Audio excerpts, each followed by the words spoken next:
అప్పుడప్పుడు మాట్లాడుతూ ఉంటారు, ఇప్పుడు మాట్లాడటం లేదు. ఆ విధంగా మీరు అల్లాహు అక్బర్ అల్లాహు అక్బర్ అని పిలుస్తారు కదా, అక్బర్ రాజ్యం రావాలని చెప్పి అల్లాని కోరుకుంటున్నారా అని అడిగారు. ఇది చాలా న్యాయమైనటువంటి ప్రశ్న, న్యాయమైనటువంటి సందేహం.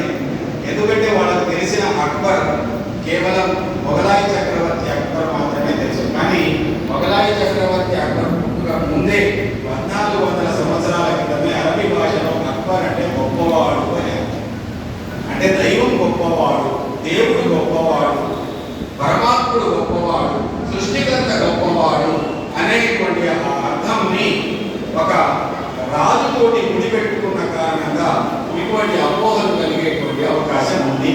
దాన్ని విడమరిచి చెప్పవలసిన బాధ్యత ముస్లిం సమాజం మీద ఉంటుంది. కాబట్టి ఇటువంటి పండుగల వల్ల, ఇటువంటి ఆత్మీయ సమావేశాల వల్ల, అందులో విందు భోజనాలు కలబోసుకోవడం వల్ల ఇటువంటి అపోహలు దూరం చేసుకోవడానికి అవకాశం ఉంటుంది.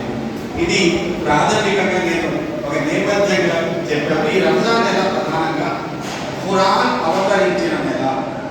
ఉపవాసాల గురించి మిత్రులు అబులగా చక్కగా చెప్పారు. ఈ ఉపవాసాలు కూడా ఈ నెలలో విధి చేయడం ఎందుకు అంటే, ఇది ఖురాన్ అవతరించిన నెల, దైవ గ్రంథం. చాలా మందికి ఖురాన్ అంటే అది ముస్లింల గ్రంథం అనేటువంటి ఒక నమ్మకము, అపోహ కూడా ఉంటుంది. నాకు తెలిసినంత వరకు దైవం నుంచి అవతరింపజేయబడినటువంటి ప్రతి గ్రంథమే కాదు, ప్రతి వనరు సమస్త మానవాళి కోసమే అయిపోతుంది. ఉదాహరణకి నేను ఒక 2 సంవత్సరాలు కటక్లో పనిచేయవలసి వచ్చింది. కటక్లో 2 years ఉన్నాను. అక్కడ కూడా ఇటువంటి ఒక సమావేశానికి, విందు భోజనానికి అక్కడ ఒడిస్సా భాష మాట్లాడేటువంటి మహంతి అనేటువంటి మిత్రుడిని, ఆయన జెరాక్స్ ఉంది ఆయనకి, ఒక చిన్నపాటి ఉర్దూలో ఒక ఆహ్వాన పత్రం రాసి ఆయన దగ్గరికి తీసుకెళ్ళి ఒక 100 కాపీలు జెరాక్స్ తీయమని చెప్పాను. ఆయన రూపాయి, ఇప్పుడు రూపాయి ధర అయింది, అప్పుడు రూపాయి 100 కాపీలకు 100 రూపాయలు అడిగాడు. ఆయన తీస్తూ ఉన్నాడు. ఇంతలో ఒక వర్షం కురిసింది. ఆయన ఆ జెరాక్స్లో ఉన్న ఉర్దూని చూసి, ఇది మీ దేవుడిదా అని చెప్పాడు. నేనుండి లేదండి మనందరి దేవుడిది అని. అది ఎట్లా అవుతుంది అని నేను వారితోని, అందులో వర్షం కురిసింది కదా, జాగ్రత్తగా శ్రద్ధగా వినవలసినటువంటి చాలా చక్కటి సందర్భం. వర్షం కురిసింది. నేను ఆయన్ని, నీ వర్షం ఎవరి దేవుడు కురిపించాడయ్యా అని చెప్పాను. ఆయన కాసేపు ఆలోచించి, మా దేవుడు అన్నాడు. అంటే హిందూ సోదరుల దేవుడు అని అర్థంలో చెప్పాడు.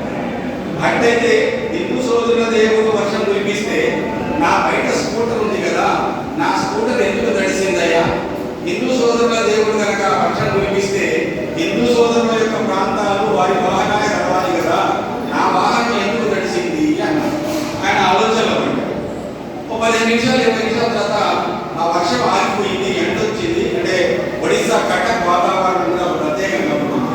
అందులో నా బండి ఆగిపోయింది, ఆయన బండి ఆగిపోయింది. మళ్ళా నేను ఆయన అడిగాను, ఇప్పుడు ఈ ఎండను తీసుకొచ్చి నీ బండి నా బండి ఇద్దరి బండిని ఆరబెట్టినటువంటి దేవుడు ఎవరయ్యా అని చెప్తాను. ఆయన నవ్వి, మీ దేవుడు అని చెప్పి నా వైపు చూపించాడు, ముస్లింల దేవుడు అని.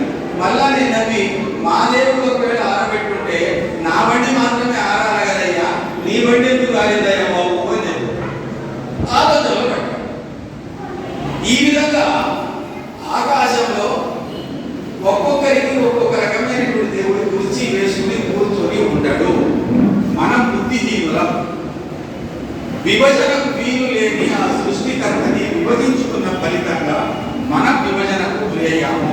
ఈ గ్రంథం ఇచ్చినటువంటి గొప్పదైనటువంటి సందేశం ఇది ఒకటే. ఆనందించారు ఇటువంటి వాటిని మానసించారు, బాబాసాహెబ్ అంబేద్కర్ ఇచ్చారు.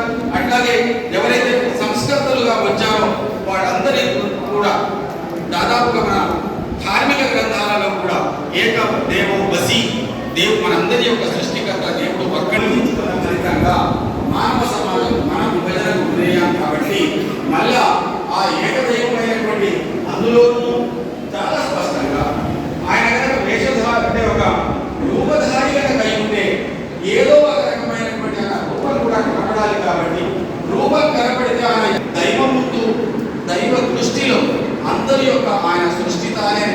తర్వాత మరో గొప్ప విషయం కూడా చెప్పింది. అది మీరందరూ ఒకే ఆదిమ జంట సంతానమే అని. కుల మతాలకు అతీతంగా, రంగు భేదానికి అతీతంగా, భాషా భేదానికి అతీతంగా సకల మానవ ఏ విధమైన అవసరమైనప్పుడు ఒకరి రక్తాన్ని